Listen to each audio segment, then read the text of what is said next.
অন্যদিকে যাদবপুর লোকসভা কেন্দ্র তার অন্যতম হচ্ছে ভাঙড়। এই ভাঙড় কিন্তু সংঘর্ষে উত্তপ্ত হয়ে উঠেছে, ভাঙড়ে উত্তেজনার পরিস্থিতি। কেন, কাদের মধ্যে সংঘর্ষ আপনাদের একটু জানিয়ে রাখি। তৃণমূল এবং আইএসএফ তাদের মধ্যে সংঘর্ষ। যাদবপুরের আইএসএফ প্রার্থীর গাড়িতে হামলা চালানো হয়েছে, এমনটা অভিযোগ উঠে আসছে। কারা এই হামলা চালালো, কেন এই হামলা হলো, এই প্রশ্ন ইতিমধ্যেই কিন্তু ঘোরাঘুরি করছে। আপনাদের জানিয়ে রাখি, ভাঙা গাড়ি নিয়েই একেবারে ভাঙড় থানায় পৌঁছে যায় প্রার্থী।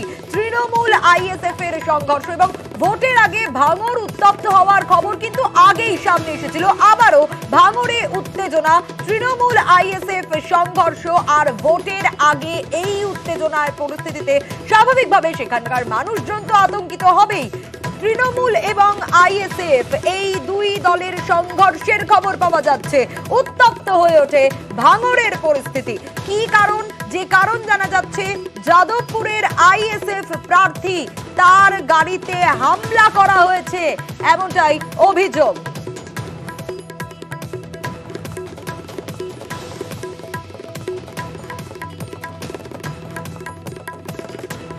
মানুষের বাড়ি বাড়ি ঢুকে যাচ্ছে, যারা আইএসএফ করে ওই সমস্ত এজেন্টদেরকে তুলে নিয়ে আসছে। এই খবর পাওয়ার সঙ্গে সঙ্গে যখনই আমরা থানায় আসার চেষ্টা করছি, ডিসি অফিসের সামনে থেকে কিছুটা জায়গায় হঠাৎ গাড়িতে আক্রমণ। কারা আক্রমণ করলো? তৃণমূলের কোনো দুষ্কৃতি হবে, না হলে কি আক্রমণ করে? 4-5টা বাইক পিছন থেকে ধাওয়া করে আসলো, হঠাৎ করে আক্রমণ। সঙ্গে সঙ্গে ডিসিকে জানালাম আমরা যে আপনারা সিসিটিভি ফলো করুন, সিসিটিভি ক্লিয়ার করে আপনারা ধরুন দুষ্কৃতি কে আছে, কে বা কারা এরকম করে চেষ্টা করছে, তাদেরকে যথাযোগ্য শাস্তি দেওয়া হোক। কল্যাণ, আমরা শোনাচ্ছিলাম ইতিমধ্যে দর্শকদের সেই বক্তব্য আইএসএফ প্রার্থীর, কিন্তু প্রশ্নটা হচ্ছে এই ঘটনার সূত্রপাত কোথায়, কেন এই পরিস্থিতি তৈরি হলো?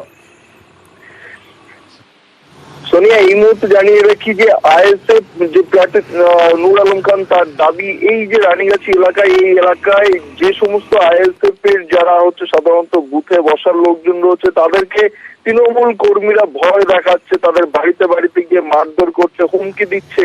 এই খবর পাওয়ার সঙ্গে সঙ্গেই কিন্তু ওই আইএসএফ প্রার্থী তিনি কিন্তু ঘটনাস্থলে যান। রানীগাছি এলাকায় তিনি যখন যান, সেই সময় কিন্তু একটি বাইক বাহিনী তাকে পিছন থেকে তাড়া করে এবং তার গাড়িতে হামলা চালায় বলে অভিযোগ। তার গাড়ি লক্ষ্য করে ইট মারা হয় বলে অভিযোগ, আর এই ইটের গায়ে তার গাড়ি ব্যাপকভাবে ভেঙে গেছে। এই ঘটনার পরে তিনি ভাঙড় থানায় আসেন এবং ভাঙড় থানায় তিনি লিখিত অভিযোগ দায়ের করেন। তার পরিষ্কার বক্তব্য যে যারা এই ঘটনার সঙ্গে যুক্ত, পুলিশ তাদেরকে কোথাও মদত দিচ্ছে, এমনটি দাবি করছেন তিনি। গোটা ঘটনায় ইতিমধ্যে ভাঙড় থানায় লিখিত অভিযোগ দায়ের হয়েছে, পুলিশ লিখিত অভিযোগের ভিত্তিতে তদন্ত শুরু করেছে। তবে এই ঘটনায় যারা যুক্ত তাদের এখনো পর্যন্ত কাউকে আটক বা গ্রেপ্তার করতে পারেনি ভাঙড় থানার পুলিশ। বেশ কল্যাণ।